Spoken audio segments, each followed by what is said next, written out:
So गाई छैन आज चाहिँ म धेरै पछि टमेटो म्याच आइसकेको छु होइन। अनि नरेसनबाट हेर्नु न भुइँसे पनि लागेर यार बाटो चाहिँ लास्ट खराब छ यार होइन। त्यसपछि म आज त्यो यात्रा चाहिँ म चट्टुले जाँदैछु। यो बाटो पनि यार बाँसघाटले गर्दा अलिक कालो पनि देख्यो होला, म मान्छे पनि कालो नै छु होइन, तर नरिसाइदिएको जाएर यो हुर्सेले गर्दा पनि कस्तो यार अलिक क्यामेरा पनि अलिक कस्तो कस्तो आइदिएको छ त। अन्त चसिरहनु पनि होइन घाम लाग्दा त, त्यही भएर अनि आएर चाहिँ म चट्टु जाँदैछु।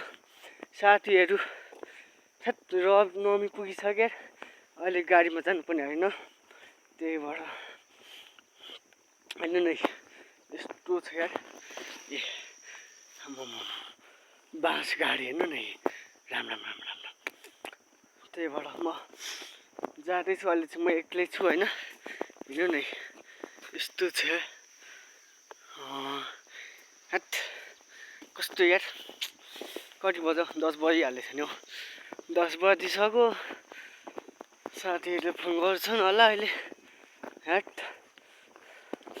अनि त्यसपछि चट्टुले जाँदैछौँ अनि त्यसपछि छिटो जानु पर्यो हुन्छ।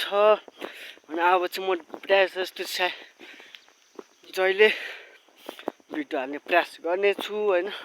अब साथीहरूले पनि बनाउँदैनन्, यति बनाइहाल्यो भने यही भिडियो च्यानलमा म टमेटो म्याच मेरो साथीलाई पनि देखाउने छु होइन। यति मानेनन् भने म तपाईँहरूलाई म्याच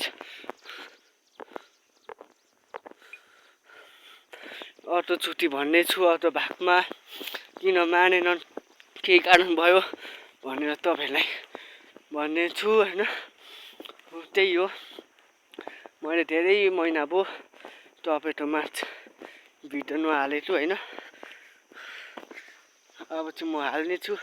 हट के साह्रो कालो आयो यो हुर्सेले गर्दा यार